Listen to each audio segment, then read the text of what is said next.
তুলসী আরতি দুবার করা যায়, একবার সকাল 6টা থেকে 8টা, আবার রাতেও 6টা থেকে 8টা। একটা কথা জেনে নিন, যে শব্দগুলোর শেষে, এগুলো সবই কীর্তন, যে কীর্তনের শেষে আরতি লেখা আছে, কি লেখা আছে? আরতি। যে কীর্তনগুলোর শেষে আরতি লেখা আছে সেগুলো কোনো সময় বসে বসে করতে নেই। আপনারা এখন দেখছেন সনাতন মিডিয়া। মহান এই ব্যাসাসনে বসে আমি সর্বপ্রথম স্মরণ করছি আমার পরমারাধ্য শ্রী গুরু মহারাজ, শ্রীধাম বৃন্দাবনের চারিধাম স্বীকৃত আচার্য, আন্তর্জাতিক পরিব্রাজক, নিত্য লীলায় প্রবিষ্ট শ্রী শ্রী অষ্টোত্তর শত মুরারি দাস বাবাজি মহারাজের রাতুল চরণ কমলে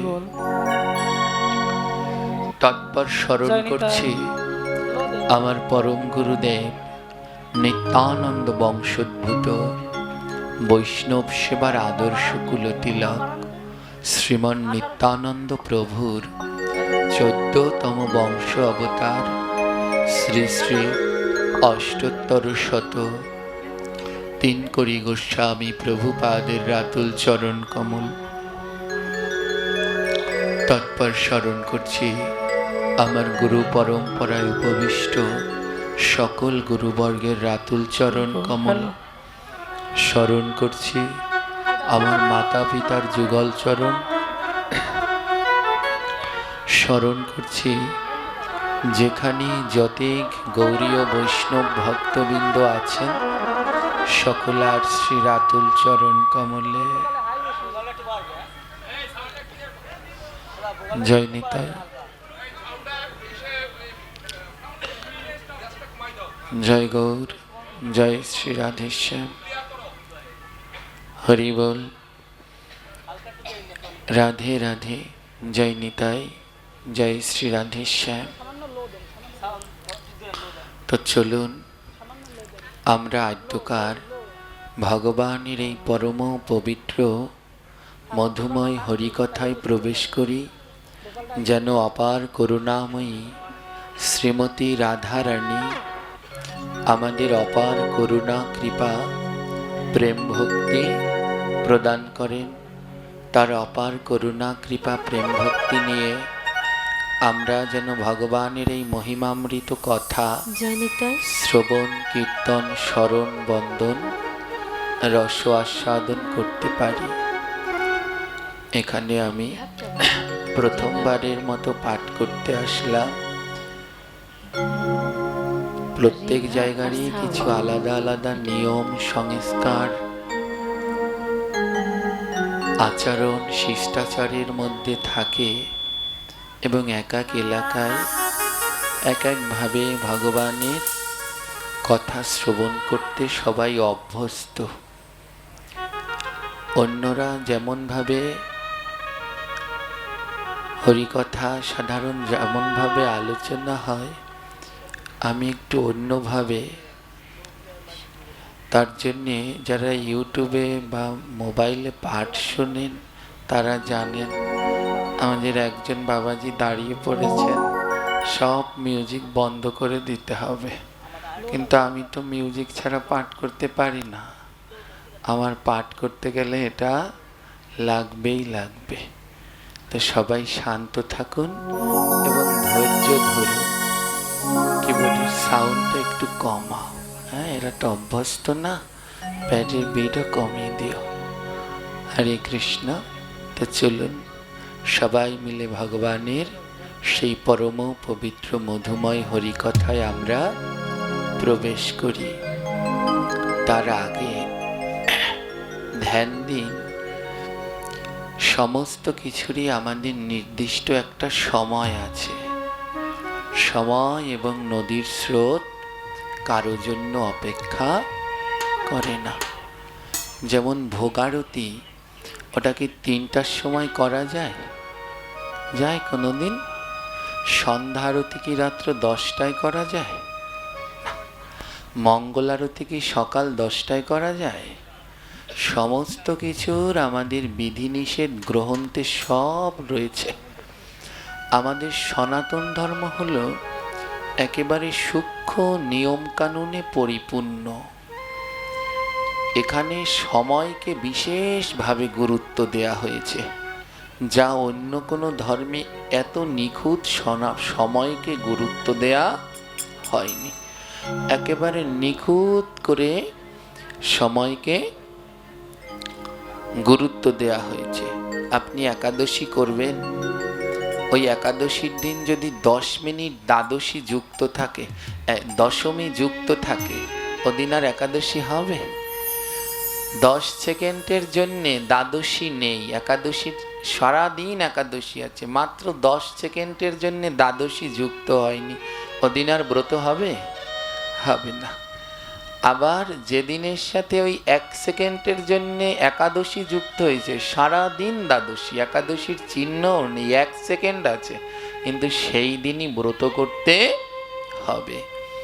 তদ্রূপ আমাদের সমস্ত কিছুর নিয়ম কানুন শাস্ত্রে দেয়া আছে। ওমা, এই ভাগবত পাঠের সময় কোন সময় জানেন? এই পাঠ করার সময় কোনটা? কারো গৃহে যদি ভাগবত থাকে, গোরক্ষপুর গীতা প্রেসের ভাগবত থাকে, খুলে দেখবেন ওর প্রথমে লেখা আছে কোন সময় ভাগবতের উপযুক্ত, কিভাবে করতে হয়, সমস্ত কিছু ওর মধ্যে লেখা রয়েছে। ওর মধ্যে সমস্ত কিছু লেখা রয়েছে। এই ভাগবতে পাঠের উপযুক্ত সময় হলো গোধূলি লগ্ন। সন্ধ্যার একটু একটু আগে, ওই সময় বিশ্রাম যায় ভাগবত। যারা বিশেষ বিশেষ বক্তাদের হরিকথা শ্রবণ করেন, যেমন একটু আগে ওইখানে দেখে আসলাম গোবিন্দ বল্লভ শাস্ত্রীজির ভাগবত পাঠ চলছে, টিভিতে দেখলাম। যারা শুনেছেন গোবিন্দ বল্লভ শাস্ত্রীজির ভাগবত শুনেছেন, লাইভ হয়, দেখবেন প্রতিদিন লাইভ দেয়। কোন সময় লাইভে আসে?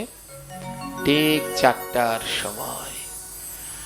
4টা থেকে 6টা পর্যন্ত ভাগবত হয় গোধূলি লগ্নে।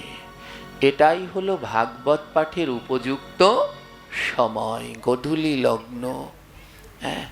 কিন্তু আমাদের বাংলাদেশে এ খুব কমই হয়, নেই বললেই চলে।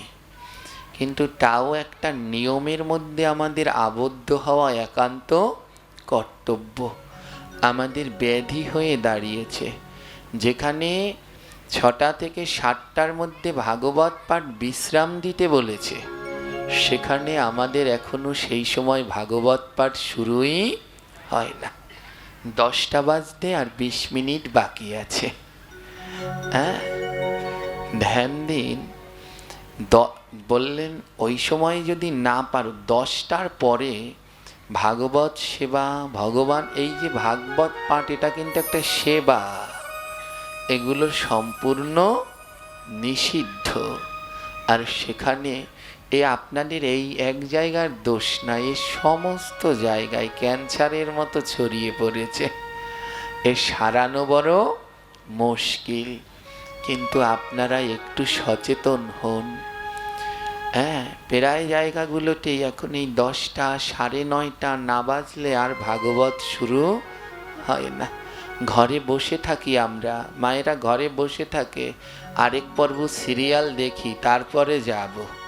পাঠ তো শুরু হবে 9টায়, আরেক পর্ব সিরিয়াল দেখে তারপরে যাই। আবার কেউ মনে মনে ভাবে পঞ্চতত্ত্ব গাক, বন্দনা টন্দনা করুক, তারপরে যাব। যারা আবার বন্দনা করে তারা আবার বসে ভাবে আরো কয়েকজন ভক্ত আসুক, নালে করব শুনবে কে। এই করতে করতেই আমরা একেবারে শেষ। তাই এইগুলোকে এখন একটু পরিবর্তন করুন, ধ্যান দিন। আমি যতদূর জানি আপনাদের এই এলাকা প্রাচীন যুগ থেকেই এই ভগবানের গৌরের মতাদর্শে মহাপ্রভুর সেই নিয়ম কানুন অনুশাসন দিক নির্দেশনা আপনারা সঠিকভাবে পালন করছেন। পূর্বপুরুষ থেকে এই এলাকা বৈষ্ণবদের চরণভূমি, কিন্তু দুঃখ হলো আজ আমরা এগুলো সব ভুলে যেতে বসেছি। ধ্যান দিন, তুলসী আরতি 8টার পরে কোনো সময় হয় না। এগুলো করবেন না, এগুলো অপরাধ। তুলসী আরতি দুবার করা যায়, একবার সকাল 6টা থেকে 8টা, আবার রাতেও 6টা থেকে 8টা। একটা কথা জেনে নিন, যে শব্দগুলোর শেষে, এগুলো সবই কীর্তন, যে কীর্তনের শেষে আরতি লেখা আছে, কি লেখা আছে? আরতি। যে কীর্তনগুলোর শেষে আরতি লেখা আছে সেগুলো কোনো সময় বসে বসে করতে নেই। যে কীর্তনের শেষে আরতি লেখা আছে সেগুলো বসে বসে করতে নেই। যেমন ভোগ কীর্তন বলে, কি বলে? ভোগ বসে বসে করা যায়? দাঁড়াতে হয়। সন্ধ্যা আরতি না কীর্তন? আরতি। বসে বসে করা যায় না। পঞ্চতত্ত্ব আরতি না কীর্তন? বলুন, বলছেন না কেন? কীর্তন। পঞ্চতত্ত্বের কিন্তু আরতি না, ওটা পঞ্চতত্ত্বের কীর্তন, ওটা বসে করতে পারে। কিন্তু সন্ধ্যা আরতি, সন্ধ্যা আরতি হলে পরে সবাইকে দাঁড়াতে হবে। মঙ্গল আরতি সকালবেলা হয়, আরতি বসা যাবে না, ও সময় দাঁড়াতে হবে। তদ্রূপ তুলসী, এটার শেষে কি আছে? আরতি না কীর্তন? জোরে বলবেন। আরতি, তুলসীর আরতি। যে শব্দগুলো, যে কীর্তনগুলোর শেষে আরতি আছে ওটা কোনো সময় বসে বসে করতে নেই, ওই সময় দাঁড়াতে হয়। তাই তুলসী আরতি, যখন তুলসীর আরতি করে তখন বসে বসে করতে নেই, দাঁড়াতে হয়। আপনারা কোনো শুদ্ধ মঠ মন্দিরে যদি যান, ইস্কন মন্দির, কোনো গৌরীয় মঠ, বাবাজি ধারার মন্দির, দেখবেন তুলসী আরতি করে তারা সন্ধ্যাবেলায়, বসে না দাঁড়িয়ে। জোরে বলবেন। কে কে দেখেছেন? হাত তুলুন, কয়জন দেখেছেন? দাঁড়িয়ে দাঁড়িয়ে ধূপ দীপ প্রদীপ দিয়ে আরতি করা হয়। আরতির পরে কি করতে হয়? পরিক্রমা করতে হয়। জানি কানি চ পাপানি ব্রহ্ম হত্যাদি কার্ণি চ তানি তানি প্রাণ শান্তি প্রদক্ষিণ, এই বলে 4বার ভক্তদের নিয়ে পরিক্রমা করতে হয়। তুলসী আরতি করলে কি হয়? এই যে তুলসী আরতির পরে পরিক্রমা, এই পরিক্রমায় বলা আছে জানি কানি চ পাপানি। হে বৃন্দে দেবী, আমি জেনে যে পাপ করলাম, আমি না জেনে যে পাপ করলাম, এই সারা দিনে আমি ব্রহ্ম হত্যার মতো অগণিত পাপ করেছি। হে দেবী, আমি নতমস্তকে তোমাকে প্রদক্ষিণ করছি, তুমি আমার সারা দিনের পাপ ক্ষমা করে দাও জগৎ জননী।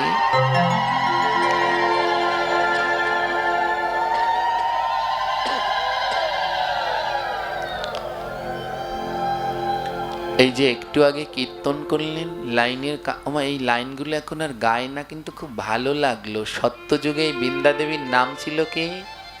একটু আগে বললেন, বলুন।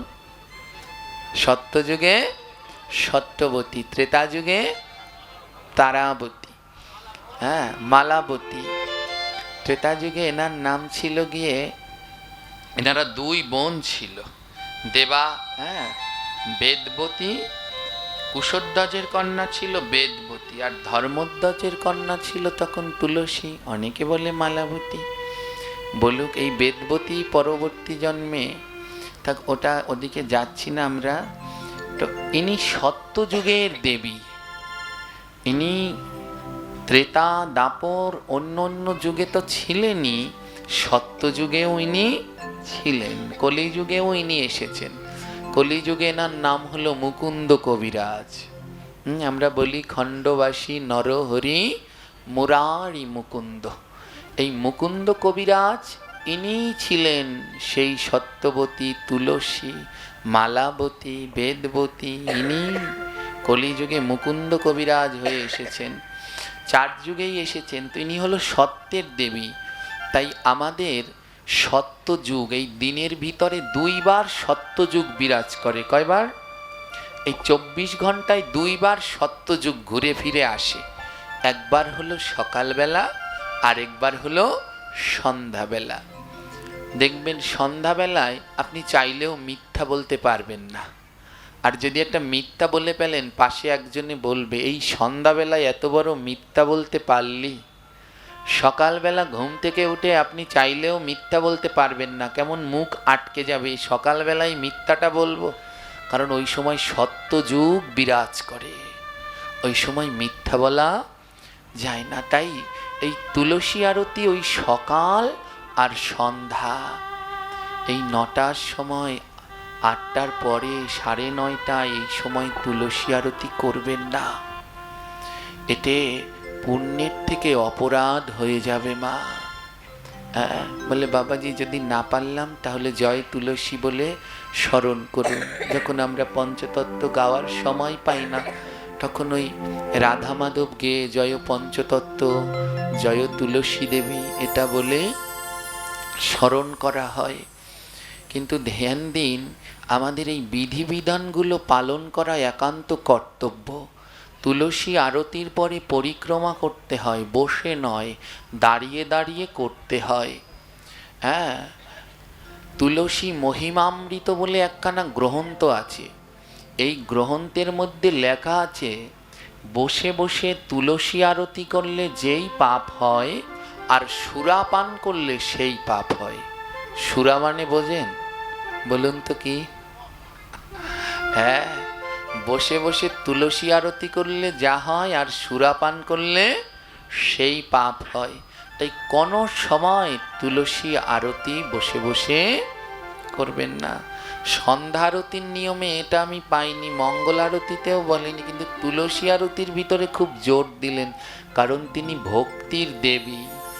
আমা স্কুলে যদি মাস্টার আসে, তখন কি ছাত্ররা সবাই বসে থাকেন? জোরে বলুন। সবাই কি করে? দাঁড়িয়ে সম্মান দেয়। এখন আর সেই সময় নেই, এখন আর সেই টিচারদের আমাদের সময় যে সম্মান ছিল, এখন আর ওটা দেয় না। হ্যাঁ, ছাড়ে খারে গেছে পৃথিবী। তদ্রূপ তুলসী দেবী হলেন গিয়ে এই আসরের প্রধান। তাই যখন তার আরতি, আরতি মানে কি? তাকে আহ্বান করা। ধূপ, দীপ, পুষ্প, চামর, পাখা, ভগবানের আরতি করি। আরতি মানে কি? তাকে ডাকা, ওগুলো দিয়ে তাকে ডেকে আহ্বান করা। তাই তদ্রূপ তুলসী আরতিকে যখন তুলসী দেবী, তিনি হলেন সেই ভক্তির দেবী।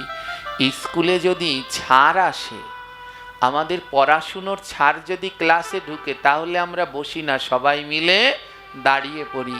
আর যিনি জগতের ভক্তির জননী, জগতে ভক্তি প্রদান করে, তার আরতির সময়ও কোনো সময় বসতে নেই, সবাইকে দাঁড়িয়ে পড়ে তাকে সম্মান দিতে হয়। হ্যাঁ, তাই চেষ্টা করবেন, যখনই এই কথাগুলো বললাম কেউ যেন মনে কষ্ট পাবেন না, আমার অপরাধ ক্ষমা করবেন, চরণ ধরে ক্ষমা ভিক্ষা চাইছি। যারা এমন আসর কীর্তন বন্দনা আদি করেন, আপনারা চেষ্টা করলে আবার আমাদের পরিবর্তন সম্ভব। আপনারাই যদি চান, আমরা যারা ভাগবত পাঠ করি, এরা আসবো বছরে 1 বার 2 বার, আমরা শুধু বীজটা লাগিয়ে যেতে পারবো, কিন্তু লালন পালন আমরা করতে পারবো না। লালন পালন করার কর্তব্য আপনাদের। আমরা বলে গেলাম, এবার পালন করার কর্তব্য আপনাদের। ওমা সচরাচর করে না, 100টা বাড়ির মধ্যে 1 বাড়িতে তুলসী পরিক্রমা করে কিনা খুঁজে পাওয়া মুশকিল।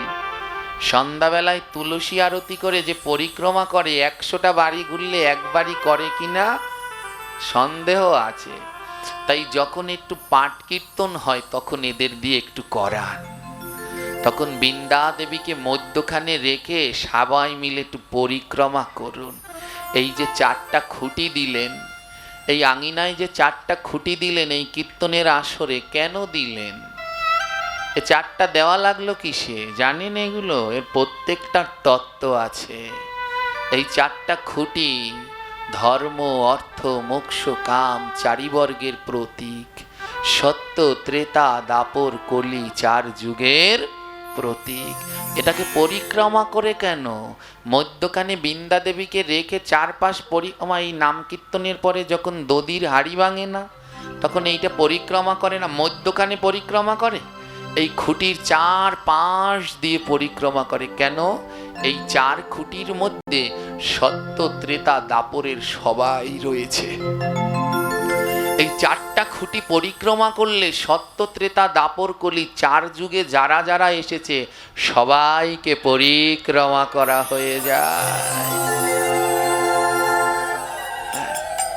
এত সুন্দর মন্দির, এত সুন্দর ব্যবস্থা, কিন্তু আমরা সঠিক পথে নাই। আজ তুলসী আরতিতে যদি করলেন 9টায়, বলে বাবা পারলাম না তো, ব্যবসা বাণিজ্য সময়ের খুব অভাব, তাও করুন করুন। আমি কোনো সময় নিষেধ করি না, কেন জানেন? নাই মামার থেকে কানা মামা অনেক ভালো। আর ওই তুলসী আরতি করলে আমি বলে, আপনি প্রথমে এসেই তো মানা করতে পারতেন, করব না কেন? বলে এ কীর্তন করা অনেক ভালো। আউল বাউল কর্তা ভুজি নেড়া নেরি সাই সখা ভেকি জাত স্মার্ত গোসাই অতি বাড়ি চূড়াধারী তোতা কহে গৌরাঙ্গ নাগরী এই 13 সঙ্গ কভু নাহি। বলে আউল বাউলের গান না গে তাও তুলসীর আরতি করো, তা তো ভালো। কিন্তু আরতির সময় সবাই একটু দাঁড়িয়েও, আর দাঁড়িয়ে সবাই মিলে ঘুরে পরিক্রমা করো। এই তুলসী পরিক্রমার কি পুণ্য জানেন না?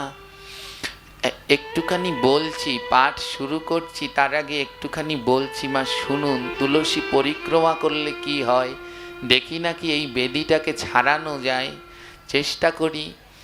এক বেদ একটা বক পাখিকে তীর মেরেছে, একটা বক পাখিকে তীর মারলো। বক কি করে? পাখিদের মধ্যে সব থেকে পাপড়ি যে পাখি সে হলো বক।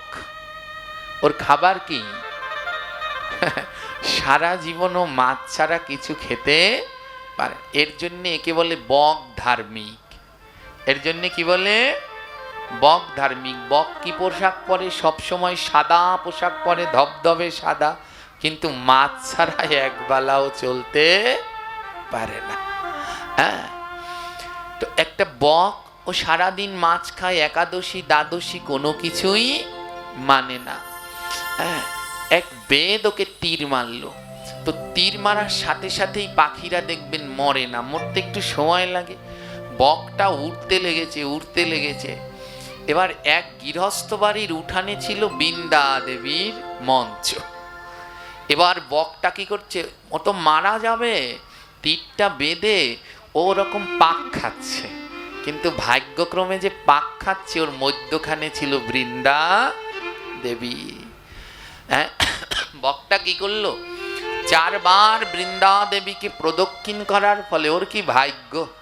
4 বার বৃন্দা দেবীকে প্রদক্ষিণ করার পরে ও মাটিতে পড়ে দেহ ত্যাগ করলো। হ্যাঁ, জীবনে কিন্তু কোনো পুণ্য করেনি। বক কোনোদিন পুণ্য করে? হ্যাঁ, সারা জীবন মাছ খেয়েছে, কোনো পুণ্য করেনি।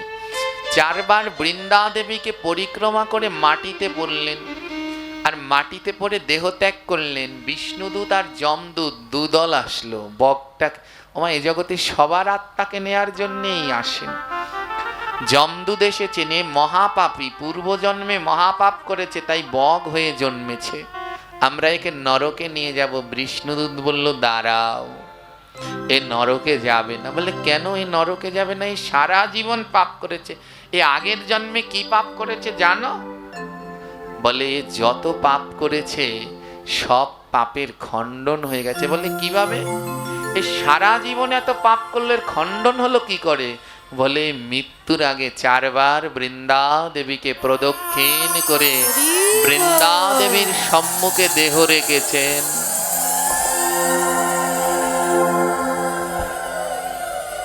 আবার 4 বার পরিক্রমা করে কেন? 4 বার পরিক্রমা, সবাইকে তো দেবদেবীর মন্দিরে 5 বার করে, 7 বার করে, 3 বার, কিন্তু তুলসীকে 4 বার কেন? বলে আমরা 4 যুগ ধরে আসা যাওয়া করছি তো হে দেবী, তাই 4 বার পরিক্রমা। যদি তোমার কৃপা হয় ওই 4 যুগের পাপই তোমায় পরিক্রমায় খণ্ডন হয়ে যায়।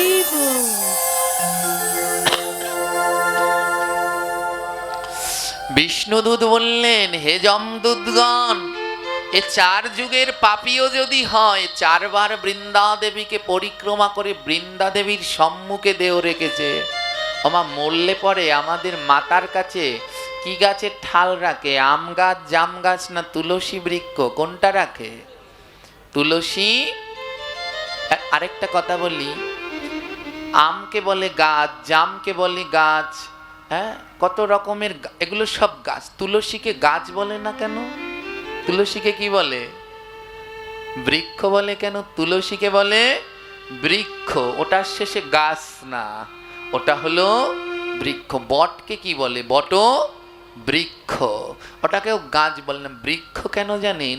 বৃক্ষ উদ্ভিদের মধ্যে যার নামের শেষে বৃক্ষ আছে সে মুক্তি দিতে পারে। হ্যাঁ, সে মুক্তি দিতে পারে। তাই তুলসী বৃক্ষ, মৃত্যু হলে আমাদের মাতার কাছে তুলসী বৃক্ষ রাখে। বলে তুলসী মরার পরে রেখে কোনো লাভ নেই মা। যদি মরার সময় তুলসীকে সম্মুখে রেখে দেহ ত্যাগ করতে পারি তাহলে বৈকুণ্ঠ ধাম নিশ্চিত।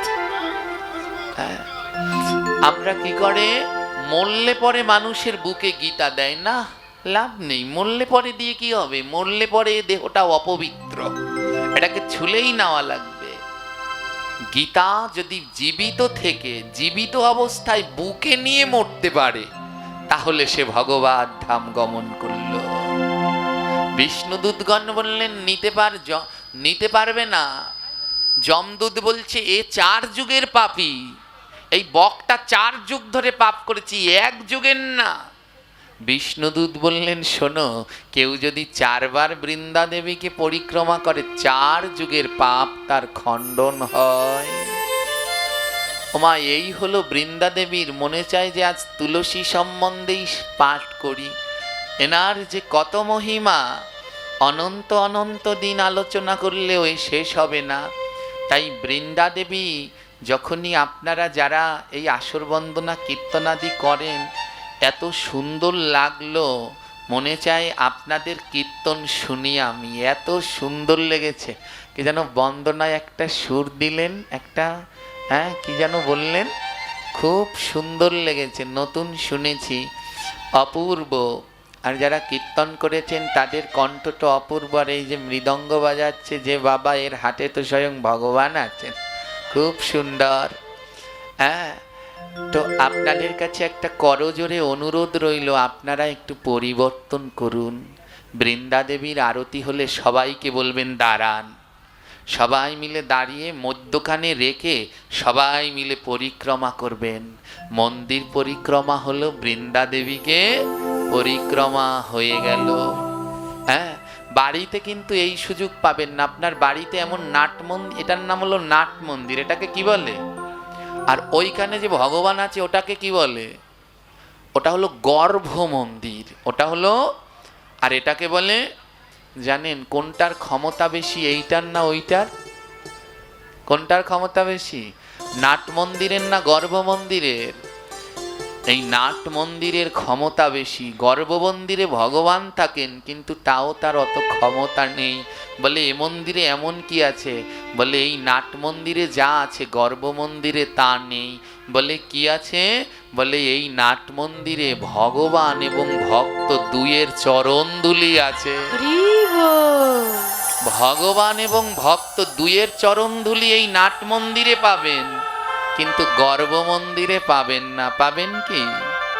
ওখানে গেলে ভক্তের চরণধুলি পাবেন না, ভগবানের পেতে পারেন, কিন্তু ভক্তের চরণধুলি পেতে হলে আপনার এখান থেকে ধুলো নিয়ে মাথায় দিতে হবে। হ্যাঁ, তাই আপনার বাড়িতে এমন 4টি স্তম্ভ দিয়ে নাট মন্দির নেই, তাই এই 4 স্তম্ভ পরিক্রমা করলে 4 যুগকে পরিক্রমা করা হয়ে যায়। তাই একটু তুলসী আরতির সময় আপনারা দাঁড়াবেন, বৃন্দা দেবীকে মধ্যখানে রেখে পরিক্রমা করবেন। আজ আমাদের ব্যাধি, ব্যাধি মানে কি মা? শরীর খারাপ হয়ে গেলে এটা ব্যাধি, কারো রোগ ব্যাধি হলো এটা ব্যাধি। ব্যাধি অনেক রকমের হয়, শারীরিক, সামাজিক, রাজনৈতিক, পারিপার্শ্বিক, ধর্মীয়।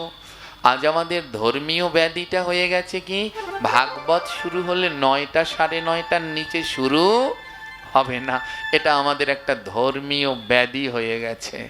হ্যাঁ, পারিবারিক ব্যাধি হয়ে গেছে কি, যখন ভাইয়েরা বড় হয়ে যাবে, বিয়ে হয়ে যাবে, সবাইকে আলাদা করে দিতে হবে, মা বাবা যা খুশি তাই করুক, এগুলো সব ব্যাধি। এত ব্যাধি কেন আমাদের সমাজে?